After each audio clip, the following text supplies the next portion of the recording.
that sounds good. All right. Now that I've been on a real podcast, I really do feel like we've dropped the ball in every single way. We need to reformat everything. Reformat everything to fit your new ego and level of fame that now befits something just shy of royalty. Just barely shy. I shared a platform with the same man as many great people like Jonathan Peugeot, Don Cherry, Viva Fry, and I'm sure many other great people. So I'm a very important person now. Big deal. Many leather-bound books that are in your Amazon wish list. That's right. And that's where they will stay. That's 100% where they're going to stay. I don't buy books. And we're back down to earth. Mm-hmm. I just want to say, dude, congratulations. I listened to that podcast that you did. Was it Shaun Newman? Yes, the Shaun Newman Podcast. Yeah. So our resident psychopath, Biker Mike, was just on a podcast with a fellow named Shaun Newman, who's an old hockey player who's got a fantastic podcast that is actually quite successful. Yes, he's been doing this for like 5 years. So he put in the work. Yeah, and like you said, he's had guys like Don Cherry and Ron McLean on, and Brett Kissel, if you like country. That interview was really good. I didn't even know he had Jonathan Peugeot, and it was like 7 episodes ago on his, and I'm like, what? How did I miss that one? Yeah, and I listened to the episode that you did. I wasn't able to make it because I have a life. And work. You have work, not a life. Don't conflate the two. We're not going to blame that one on work. I was actually hanging out with our our good buddy Bam and his wife at their new place in Pigeon Lake. So yeah, I was off to actually doing a weekend off. Yeah, actually having fun. Making up for lost time. It was beautiful out, I think. It was gorgeous. Yep. Did lots of riding. I brought my bike out with me. That's awesome. Did your wife get to go with you? You got to solo it? I did.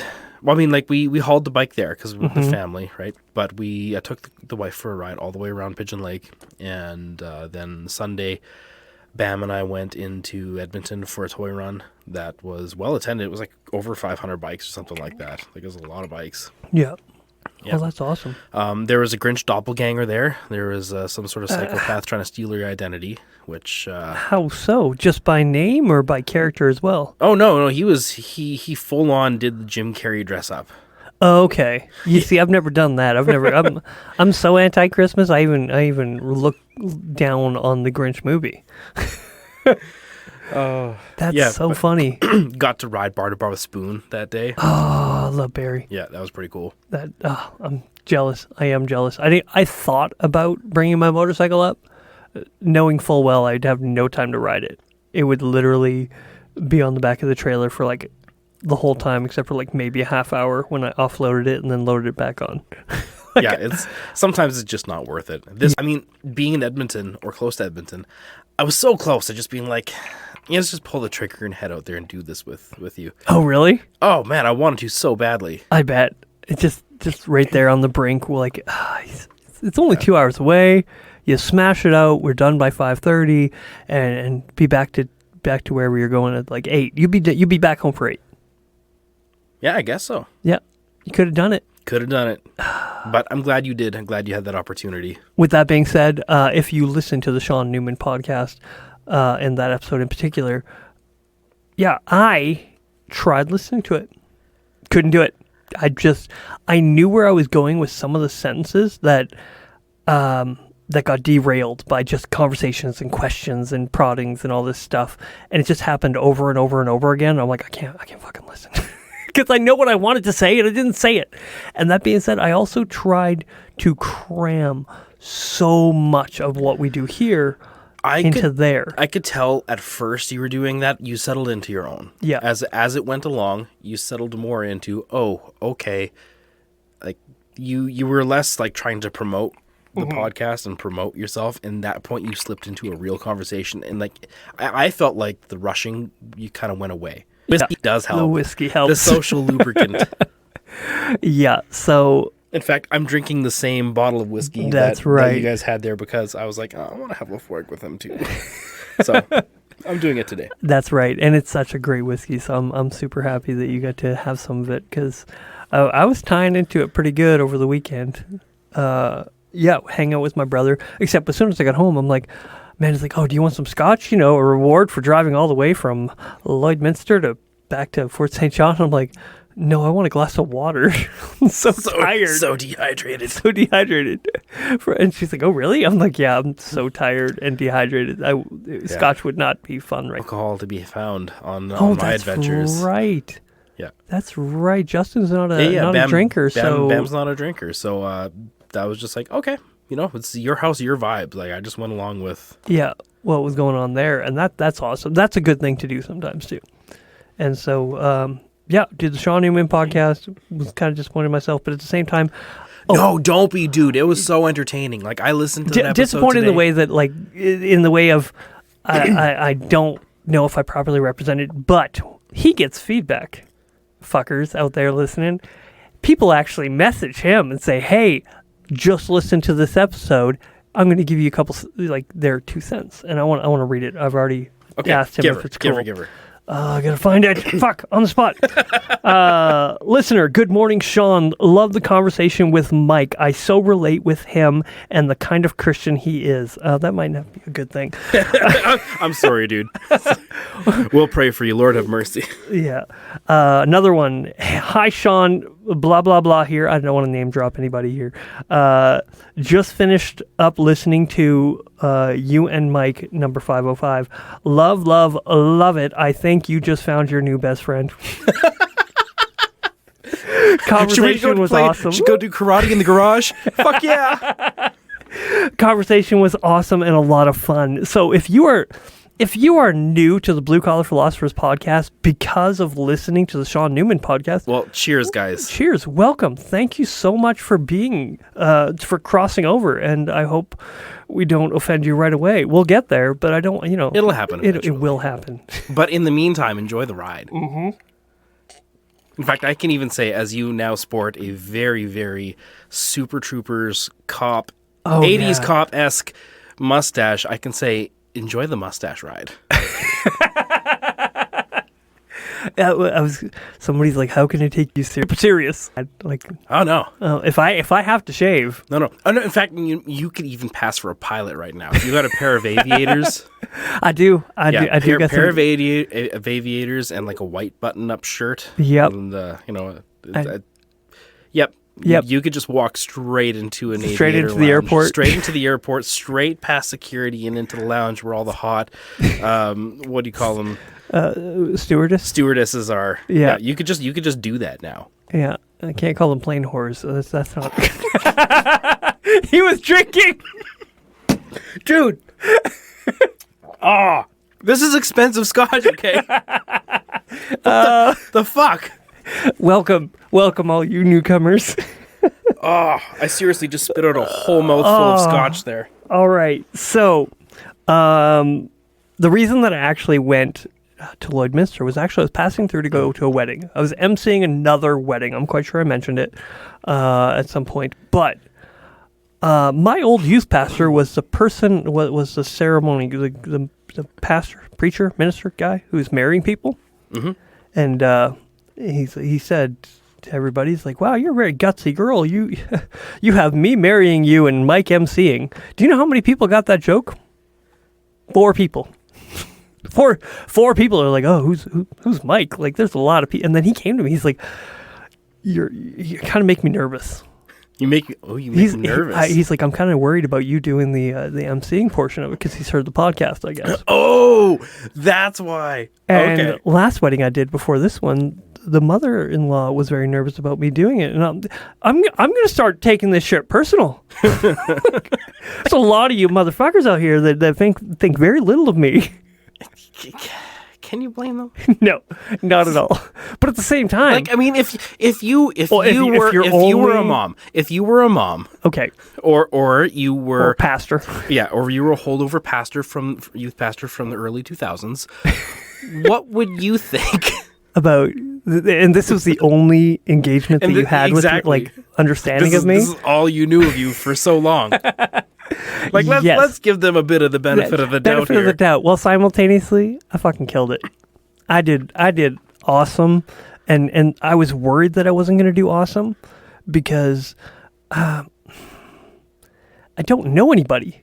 I literally knew 5 people that was there. The bride, I've talked to the groom, my brothers, and my wife and my brother's wife.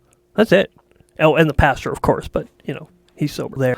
And so I didn't know enough people there, so I'm having to engage in a way that is less than natural. I'm having to come up with jokes. I'm having to do things on the fly. I'm having to help other people because there's a kid, and none of them are good on microphones. It's really funny. Like one of her sons came up and wanted to tell a story. And so I'm like, all right, cool. Give her, because that was how you get them to kiss, was you tell a story. And this kid, he's standing there, and you could see everyone waiting for him to talk. He's like, oh, yeah, he had got a bit of stage fright. And I'm like, I'll just make sure the DJ's good. So I check the DJ, check the mic, check this. Like, just set him up. I'm like, are you good to go? And he's like, yeah, I'm still nervous. I'm like, do you need me to help?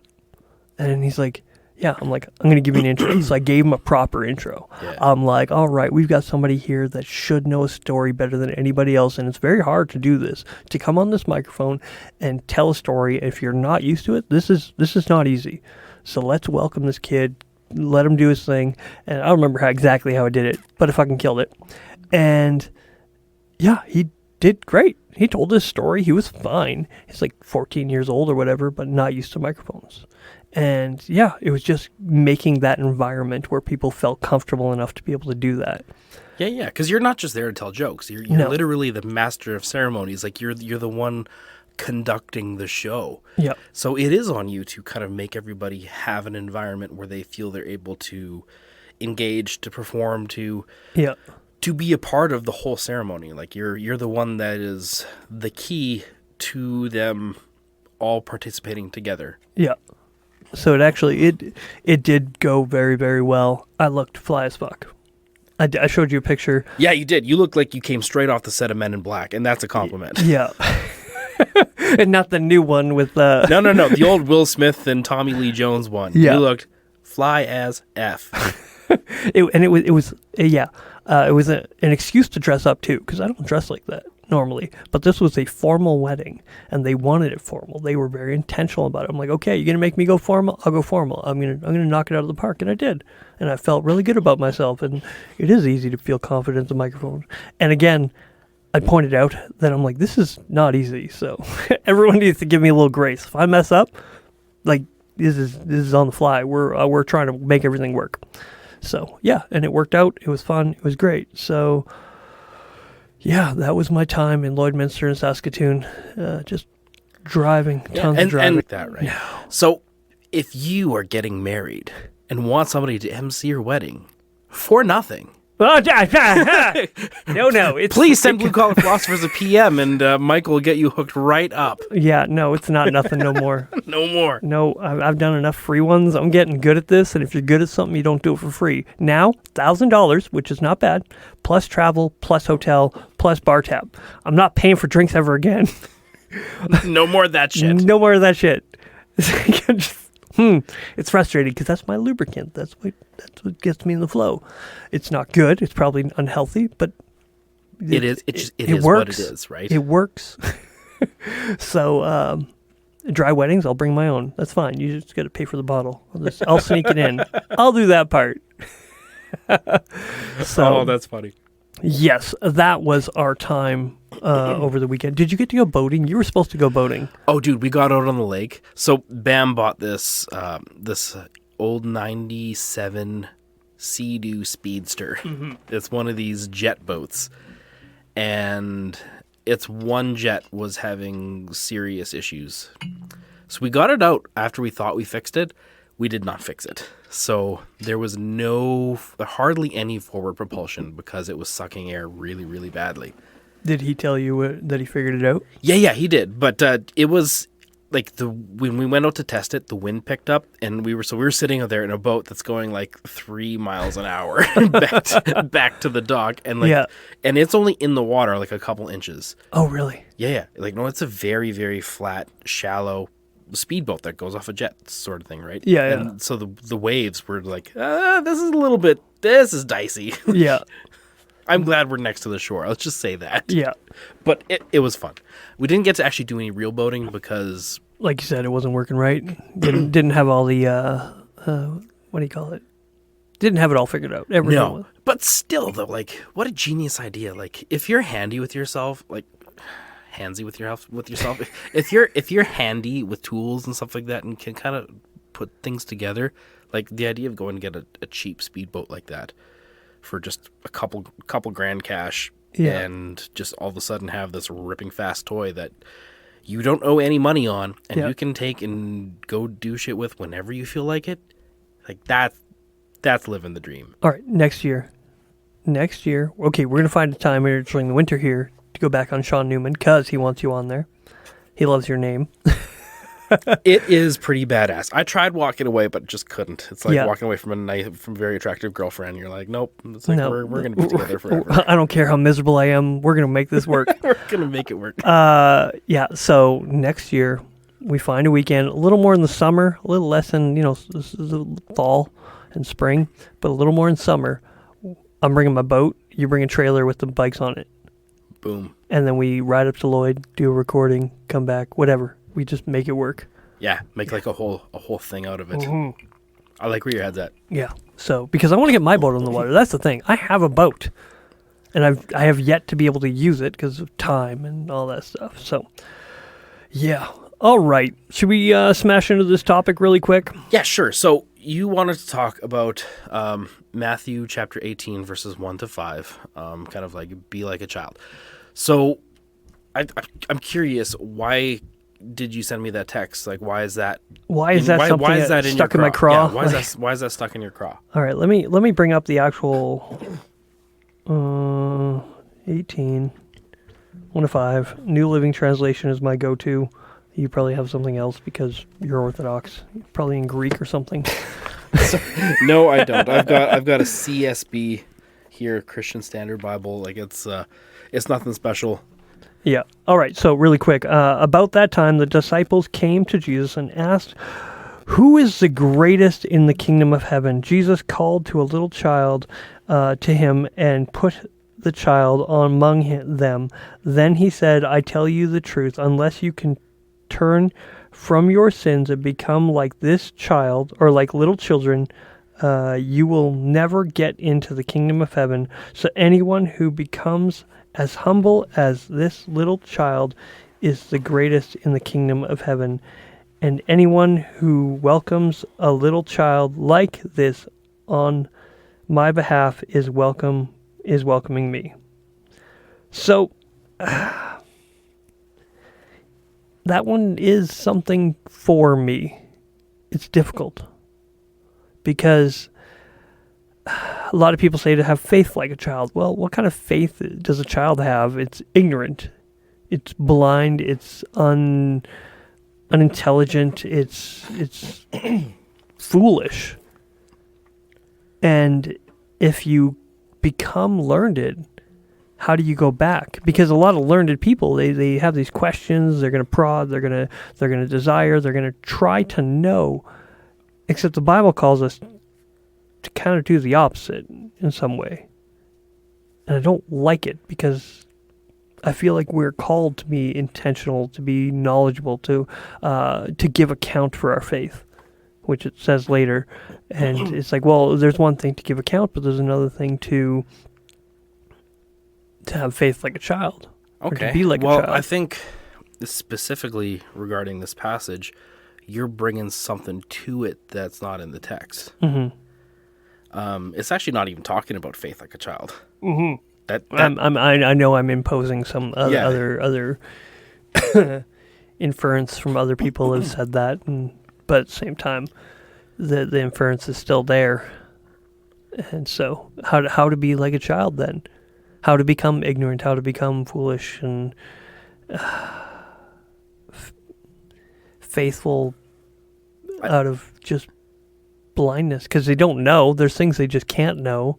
Mm-hmm. I don't know. I have a hard time with it because I want to have the faith of a child. I want that more than anything, or to be like a child. I want to, and I think I'm pretty good at the immaturity thing. I've got that down packed. Honestly, I'm good there. But what are they trying to? I think when you're considering what Jesus is saying is the fact that he is directly responding to them bickering about who is going to have more esteem in the kingdom of God. Mm-hmm. And in response to them basically, again, fighting over pecking order, he takes a child who is nobody to them, like just a child, and says, unless you become like this child, you won't enter the kingdom of heaven. And I think given what he's responding to, he isn't telling them to be dumb, ignorant, like like he's not bringing any of those connotations to it, at least not at that moment, as much as he's bringing a lowliness of position in front of them. Yeah, right. Because the child doesn't always care about pecking order. Right? Heck, or this child just happy to be there. And this child just straight up has none. Yeah. Sorry about that. My phone just did a dingy-lingy. That's all right. Would never happen on Shaun's podcast.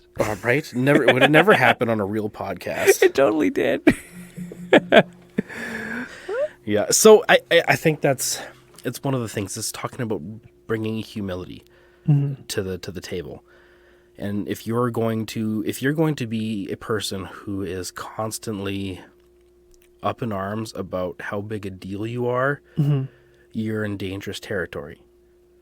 You need to shut that down and become like a child as it pertains to your pursuit of greatness or your thoughts of who you are or things like that, right? So that's what I got the first time that I read it here. Or it's not the first time I read it. First time ever. First time ever. Just as I was going over it before popping over here, the first thing that popped up to me was that it's in response to them bickering about greatness again. Yeah. And I don't think that brings the connotations that you're bringing to it. Yeah. There's a lot of imposed things that we do as longtime Christians where things have been read into or inferred. You've heard pastors ream over it over and over and over again in a sermon, or people like dropping memes or things like that. So it's all kind of thrown in. So when you think of a child, you think of faith like a child, even though when you come across a passage like this, it's not talking about that. Yeah. Although, like, it does say, let's see here. Unless you turn and become like children, you will never enter the kingdom of heaven. Yours actually said, unless you repent of your sins. I did a quick check, and that's... Who's more accurate then? That one seems like it's not. The New Living's out of context or lacking? That seems like it's added. Like, I just did a quick check of like 6 or 7 different translations, and they all omit the turn from your sins part. Okay. Interesting. Yeah. So they just say, unless you turn. One even says convert. I heard somebody talking earlier this week in a podcast. Somebody asked them when they converted, and this lady was like, "Oh, every day, dude." It's like, so there isn't even like there's like something you got to do every day. Is turn back from your ego. Yeah. And I think like kids are kind of pure id and very little ego. Yeah. And maybe as a Christian, that's not a bad spot to be in. Of kind of being in that place where you're able to spin and respond and act and be pretty genuine and honest about who you are, what you're feeling right now, without the ego pushing yourself forward. Mm-hmm. Maybe that's something more like it. It's being free to respond without ego. Oh, maybe. Yeah. Well, one of the things that I was thinking of when I think of this with this scripture is simple gospel, simple living. A child's not overcomplicating a lot of things. They're not trying to make it more than what it is. It's like, okay, Jesus died on the cross. Now I'm going to live for him. What does that look like? Cool. I'm going to feed the hungry. I'm going to take care of the widows, take care of the orphans. And it's just very simple, but we overcomplicate it in many ways, and we're trying to be more important than we are, trying to make a bigger influence upon the world than maybe we need to. Like, even with this podcast, we might assume that we're making a big, huge difference all over the place, while simultaneously, I see it more as you and I are polishing out our understanding and our views on the Gospels, on Scripture, on a better way to live. And where a child is not worried about that. They're not worried about how big of an influence they have. They're just living for the sake of living. So, is trying to be more than what we need to be a deterrent or a something to stumble upon?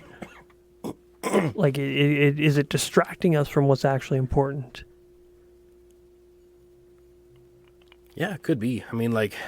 I straight up confess, I am king of getting in my own way. Oh, yeah. I've seen it. Right? Like, there's no problem I can't make more complicated than it has to be. Yeah. Or there's no, like, sort of, like, intellectual or existential problem I can't make more complicated. Yeah. And I'm really trying to dial back from that. Mm-hmm. But it's it's one of those things where sometimes you got to get out of your own head. And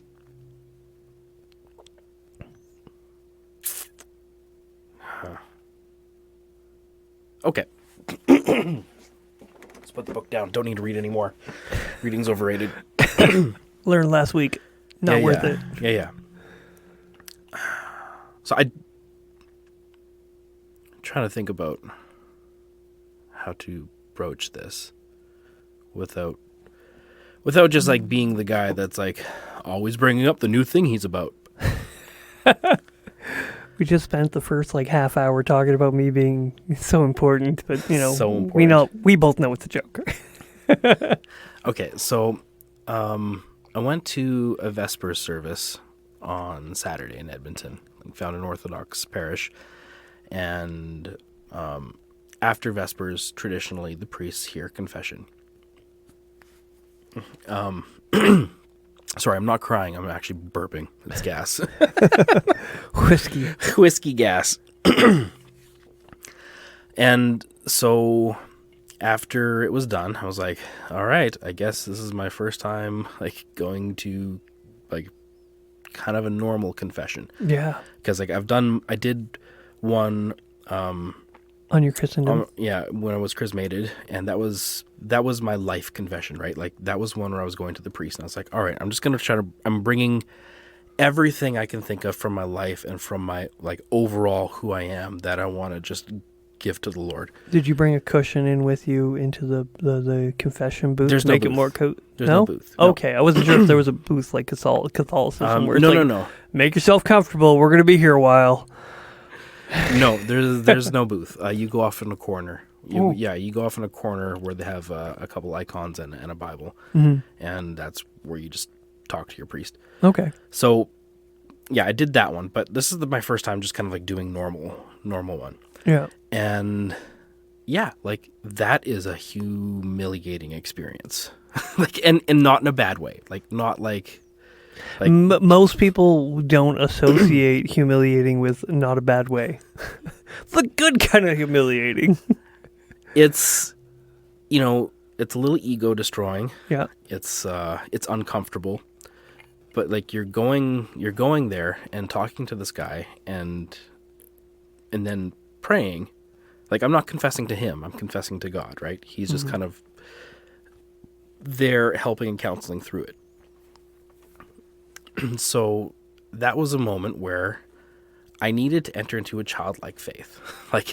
I needed to do something I have never done as an adult, apart from like in prayer, I'm like, oh God, I really messed up on this or things like that, right? But I was like, it just felt different than normally when I'm like, all right, I done messed up, God. But like, I felt like my son when he is like, oh, I know I got to go talk to Dad. Yeah. And, sitting down and kind of sheepishly being like, okay, I did this thing, and like, are you mad at me, sort of thing, like, what's going on? And as a father, you're like, okay, well, we got to deal with that, but like, I'm not mad at you, like, let's get through this, like, thanks for telling me, sort of thing. Like, so that was a moment where I didn't think of it like this at the time, but just looking back, I'm like, okay, that was a moment where I literally had to turn away from something I was doing and kind of, sheepishly and meekly fess up to it. And then once it was over with, like, get over it and get on with being part of the family of God. Like, like, it's... Do you think that if people were as engaged with their repentance as the Eastern Orthodox are, like what you were in that moment, that they would still conduct themselves in the same manner, if they were being honest, when it comes to pornography, when it comes to lust, when it comes to these things? Do you think that people would defer from that because it's like, I don't want to talk about it. I got to go talk to the holy guy about it. I don't want to talk about it, so let's just not do that thing. I don't know. I mean, like, if you're unrepentant of it, you can just lie or omit it. Yes, but like I said, that's why I put the prefix of if they were honest. If you're honest and engaged, I think that would be a huge deterrent, because that's something I do struggle with. It is a problem of mine, but I don't have to confess it to anybody except for everybody here. Yeah. Well, I guess thinking back on it now, like, there's been things in the last month or two that I've done that I've been like, if I do that, do I want to turn it into a secret, or do I want to have to talk to Father Matthew about it? and that's the choice. That's the choice you're forced to make if you're thinking about it. So you're either making it a sin because you know it's wrong and are going to hide it, or you need to fess up to the fact that you're going to do it anyway, knowing you have to confess it. Yeah. So there has been actually things where I've actually not done it because to do so and not confess it would be a betrayal of conscience and a betrayal of self. And because you've made this commitment to live this way, to have these confessions with somebody, you're like, I don't want to talk about that with them, so I'm just not going to do it. Mm-hmm. I think if people would live that way, even with that kind of intentionality, we could have a much better world.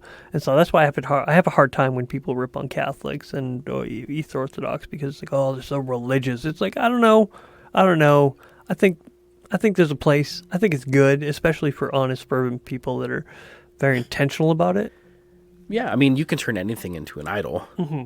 I mean, you can make anything bad, even your own freedom. People make the Bible into an idol. Yeah, you can even make your own freedom of expression an idol when it comes to church, right? You can make your own.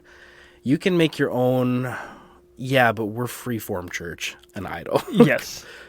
Reformation for the sake of reformation, and it'd be like, oh, look at us, we're reformed. Yes. I mean, you can make a whole religion out of trying not to be religious. Yep. Like when you're trying so hard.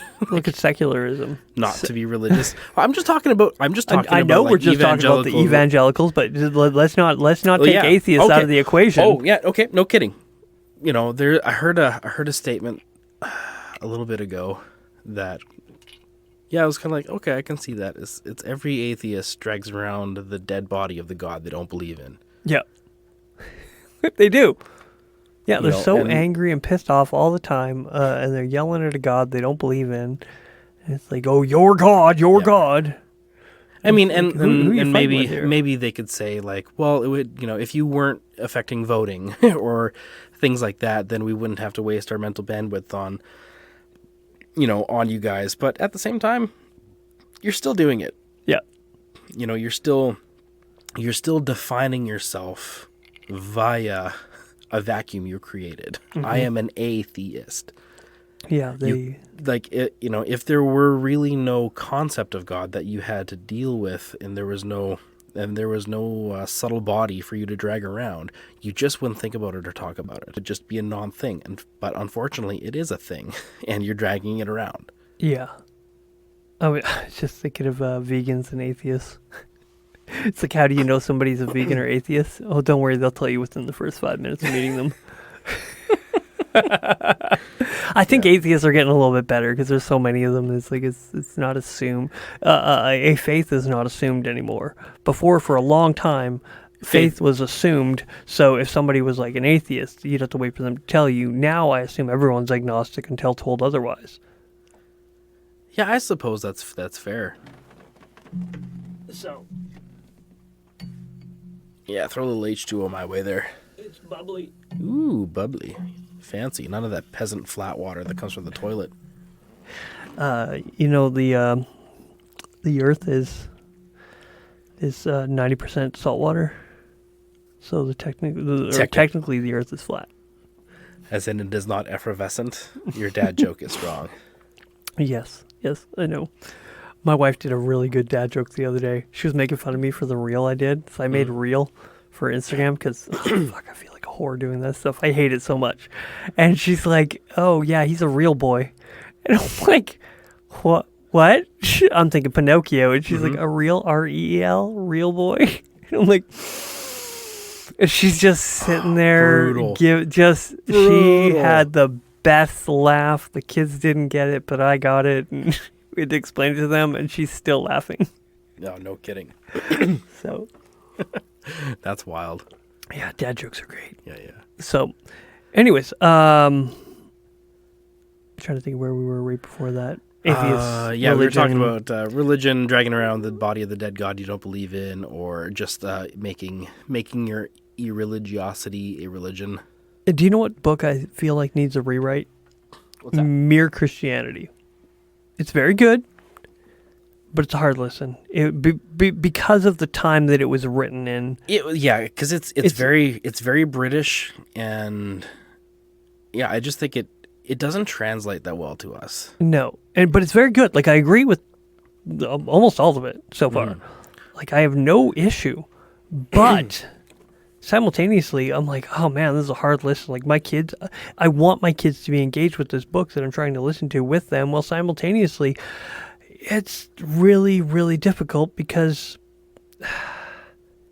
it's a hard listen. It's proper English. It's, I don't know, maybe just some of the ways that he writes is just really difficult. Maybe it's just too flat. I'm not disagreeing with the notions and the theology of it. I'm disagreeing with how it's presented, especially for a new Christian like my kids are. Mm-hmm. It is definitely not written for kids. That's a book that you need to be. I read it when I was in high school. Yeah. And again after college. And I downloaded it on my phone as an audiobook here recently, but I haven't kind of got it back around to it. But like, he's not writing to kids. No. Like, it's 2 points, counterpoints, arguments. He's giving you a scenario in order to set up a counter scenario to provide his actual perspectives. Like, so like it's too much for kids to connect with. Kids aren't made to connect with that kind of theology. No, they're still on play theory, like or play learning.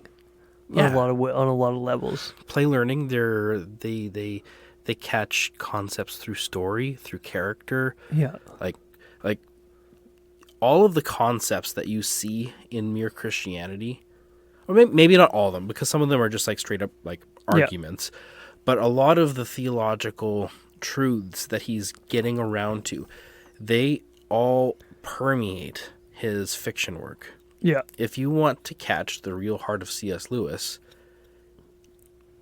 read his fiction. Yeah. That's where his theology becomes really real and accessible and digestible. Yeah. Maybe that's kind of a cool connection, because you're talking about kids and them not being able to connect with theology like that, and how kids just connect well with story. Yes. That is an excellent segue back into our main topic. Okay. You can talk about, like, so if you want to have a faith like a child, maybe it's better for us who maybe aren't classically trained and don't have the chops to try and do hardcore argumentative apologetic theology. Yeah. To spend more time listening to good stories. Yeah. I heard a saying recently. I'm going to try and not botch it. It's a great saying. There is nothing more true than truth in fiction. Mm-hmm. Because in fiction, truth is just truth. You write this is the story. It doesn't matter about, there's a connotation, or it's a little more nuanced than what we like to think. There's this, that, and the other. When it comes to nonfiction works, there's nuance. When it comes to fiction, there's truth, because they're not tied down by nuance, or at least not tied down by technicalities. Yeah, technicality, I guess, would be a little better word. So I'm like thinking of this, and I'm like, because I was really hoping. C.S. Lewis, phenomenal writer, great man. I think he's awesome, and so I was hoping, because of his work done in the Screwtape Letters, because of his work in Will Line in a really, really good way. No. Because I wanted to listen to it, and I wanted my kids to listen to it simultaneously. I was getting a lot out of it. Well, noticing my kids are bored to tears. They're just like falling asleep. And I'm like, okay, this is two different ways of learning. I am not like a child in this way, and I would love to be like a child and enjoy the stories. And the stories are fine. But I don't know. After you've heard the story, maybe I need to re-listen to them. But I don't want to use my Audible points towards that. Yeah, I mean, it's. But there is stories for kids, and there's stories for, like. I think Paul is also onto something when he says you can move from milk to meat. Mm-hmm. So you don't need to think of. Like, if you want to, be obeying Jesus here, it's not like, okay, I need to dumb myself down. I just can't see that being the main takeaway. Yeah. Faith like a child, just keep it simple. Borderline retarded. Right? That can't be the main takeaway there. Yeah. As much as like, maybe this is just me being a little bit more romantic rather than analytical about it, but like, having more humility or having more wonder in the world, or more ability to pivot, being more elastic, are all qualities also of children. Mm-hmm. Right? It's not just ignorance, simplicity.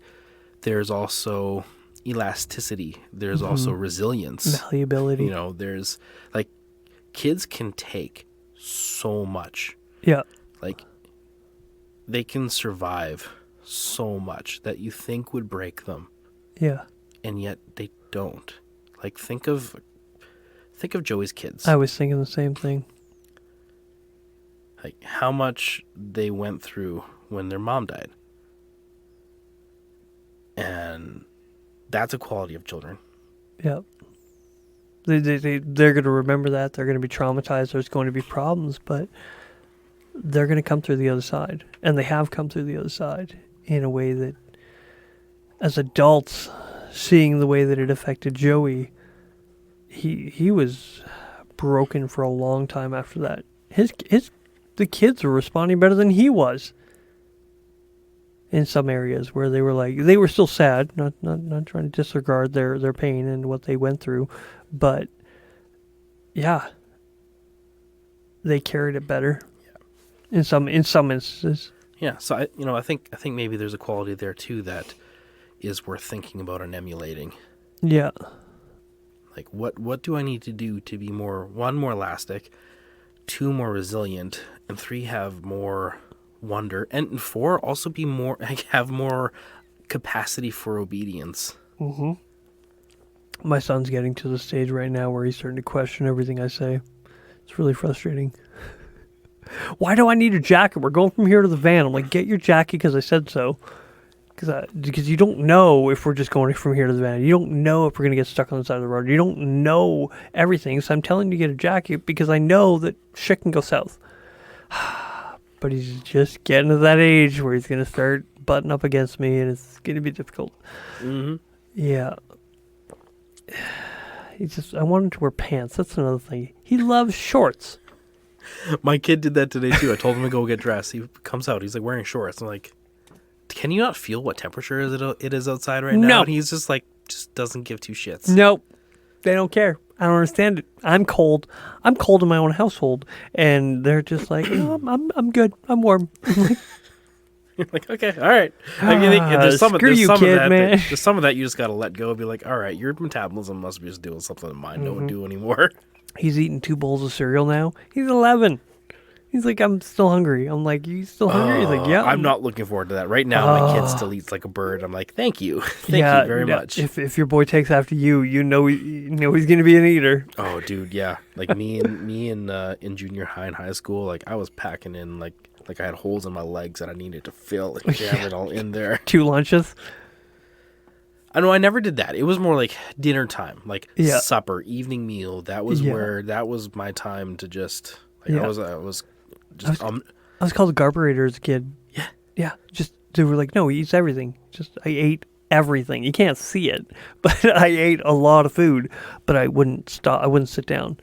That's probably why today turned into what it did. Yesterday I chilled so much, and then today you're what do you call it? Restless. Yeah, I was restless. I'm like, I gotta get stuff down, and I started running around. I started doing what I could. It's weird. Like after you're working so hard for a while, like trying to sit still, you're like, wait, this doesn't feel good. Yeah, it's like I need to be out moving. I need to be just doing something productive. And so my wife was pretty happy to see me. She doesn't like see me on the couch either. Does your wife do this where the second you sit down and look comfortable, she's like, I got a task for you? My wife's been fighting it. I know my wife has been fighting it because she's amazing and she's great. She's like, I know you work hard. But today I could just sense it. Like, she's like, could you do something? I used to have more of that. Yeah. But, not so much anymore. You're turning into your father, I think, in a lot of ways. Yeah. Yeah, you are. Uh-huh. I've seen it. It's been happening. The whole borderline workaholic. Workahol. It's not a bad thing. That's the thing, because I know too many lazy people. They're like, "Oh, I just need a break." It's like, what, from doing 8 hours a day? Oh, I'm sorry. You had 8 hours work today? Okay. What are you going to do with the rest of your time? You have a lot of time here to kill. Yeah. Yeah. With that being said, oil field work, it's not as hard. Everyone's like, "Oh, oil field work is hard work." I'm like, sometimes. Sometimes it is. Sprints of it, right? Yeah, you have a little thing, like just a burst of hard, and then it's a whole lot of things will get done. It'll get done. You're fine. And so, comparing oil field work to real construction work, no. Sorry. Construction, the pockets aren't as deep, so you worry about them. Yeah, exactly. When the pockets aren't deep, then you're always stressed. Yeah, you're like, okay, I got to make every single. You sit for 5 minutes, you feel bad. Where when the pockets are deep, you don't feel as bad because you're like, no, they literally.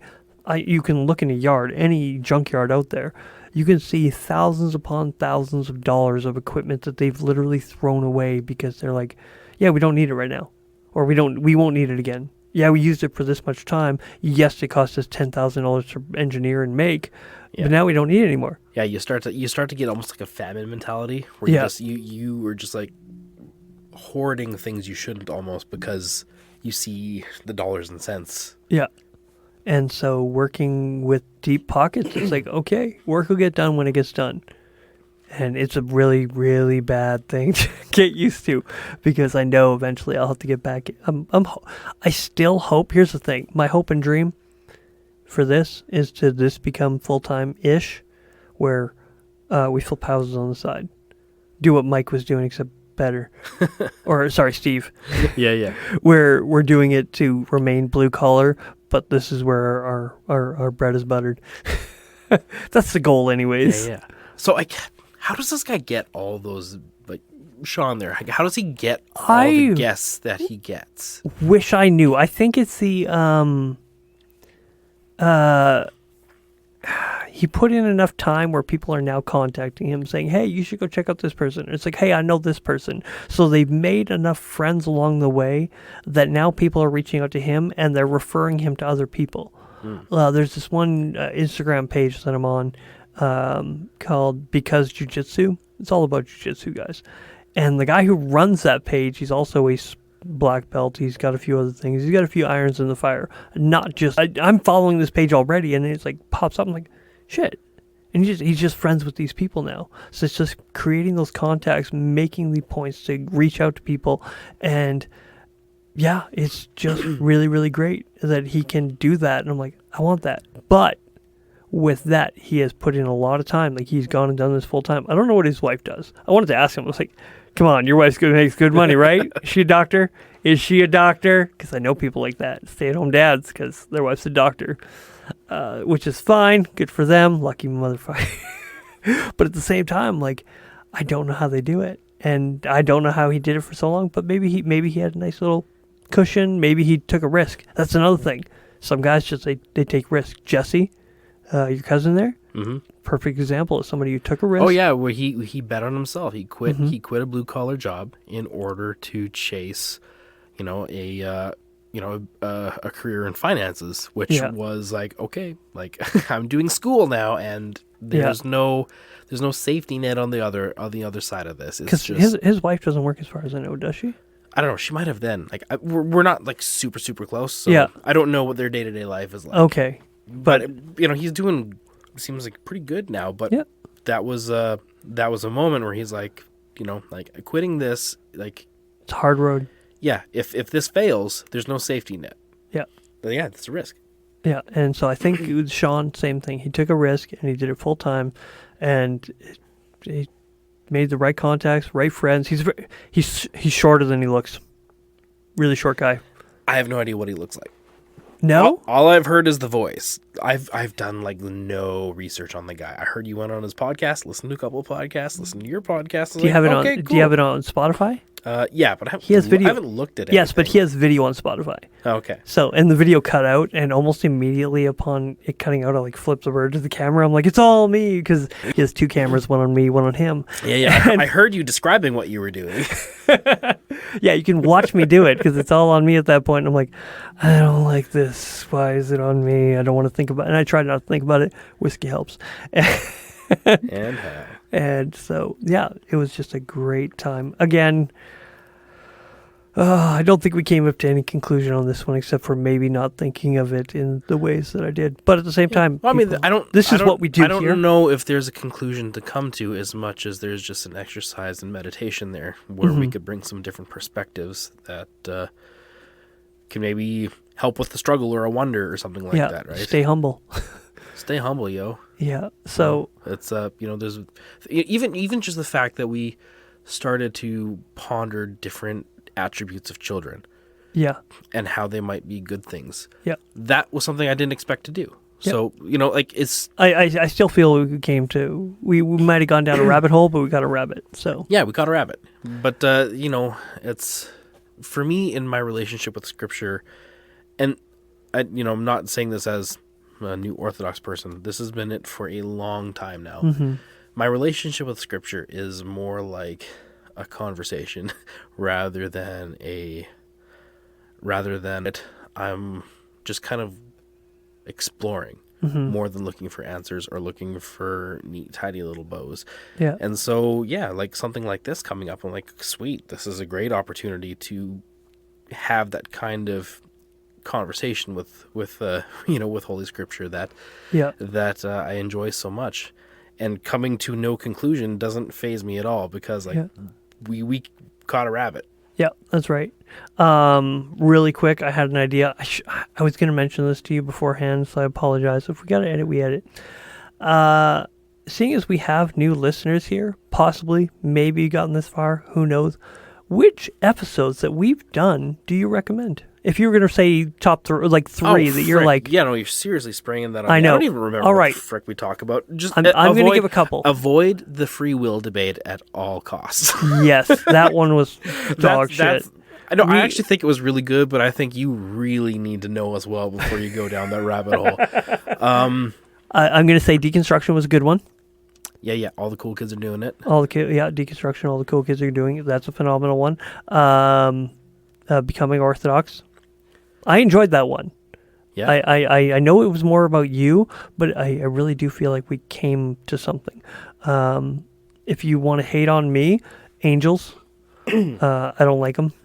Just listen to that one and you might figure out why. Yeah, that was a fun conversation, though. What's another one that was the last one that we did was phenomenal. I'm so happy with it. I'm like, that was such a great episode. I didn't listen to it. I was so scared that we lost the audio for that. Like when we uploaded it, and there was just 2 hours of dead silence. I thought for sure that we had. I was so mad that we had something mess up on our system and it just didn't work. Luckily, the rendering process yeah. didn't go. So we still had the raw audio and we could just render it again and it worked. But jeez, that was freaky bad. I was like, no, our first real topic since I got back, and it's a wash. Like I was like, is this a sign? And like, am I just done podcasting now? Like I was frustrated with that one is called Ecumenical Thinking. If you want to listen to that one, it was one of my favorite. It was great. You just got to get past the motorcycle talk and then us making fun of Joe Rogan as an Oompa Loompa. And after that, it got really, really good. So I would say the first Free Will episode is probably a really, really good one to get into. Yeah. Oh, cults. Oh, cults. Yeah. Cults was so good. Yeah. And so... Yeah, so these are the highlights that are just sticking out to us. The one where we went... so we had Will Smith on. This is our second episode. And we talked about Jordan Peterson and Abigail Thorne. Jordan Peterson, and somewhere else. So that one we actually got into... We got into gender identity and stuff like that there. Yeah. And I think even though the first half of that podcast was really rough, it came around. Like we needed to get through that in order to all get on a base to have a real conversation. But once that conversation hit its stride, that was one of our shining moments. Yeah. So the Abigail Thorne episode. And if you want to hear, like I was saying about the deconstruction one, if you want to hear Devin cry, that's the one. Dude, I got so drunk on that episode. He got so drunk, he was trying to pour a drink that with the cap still on. I was trying to drink away my feelings on that one, and all it did was magnify it. And if you want to listen to the one where I cry, you just listen to all of them and assume what it'll sound like because you're not going to hear it. It's not going to happen. My wife, we were talking about emotion this week and how I suppress my emotion in a desire to control it, where I should be allowing the emotion to travel through me, but how I respond to it. But I believe that how you respond to emotion dictates how you engage with it. So anyways, let's just have a lot of conversations, man. I do this shit for fun, even on my own time. Yeah. Huh. So I don't know. I think we might need to put a pin in that and come back to it another episode. Right. I'll have to show you the same video that we did. Yeah. You know, we should actually put a quarter in the jar or whatever, because like we always say, we should do an episode and then never do it. I'll write it on the board right after. Talking about how we process emotions is maybe not a bad one to do. I think it would be a really good one. All right, cool. So I had fun. You had fun, I assume. And anyone who didn't have fun, well... Fuck you. Fuck you. Apologize for wasting your time. Sorry, not sorry. What do you want us to do? This is the dichotomy of us. We have a very serious conversation about a passage in Matthew, and then end with fuck you. But this is what we are. If you don't like it, I guess fuck you. Yeah. I don't know what to tell you. Yeah. Cancel us. Yeah, no, go on social media and say cancel these guys, and that'll give us more traction. People will listen. Cancel. Like, share, do all the things that none of you guys are even doing, because we're not famous yet. No, just kidding. To all you guys that have been listening for forever, step up your game. So all the new people, we're really excited to have you. Maybe you're better than our normal listeners. But at the same time, for those that have been here since the beginning, one, you should, yes, step up your game. Well, thank you for being on board for the ride, and you get to say I was listening to them before they were cool. All right, guys. Have a great night. All right. God bless.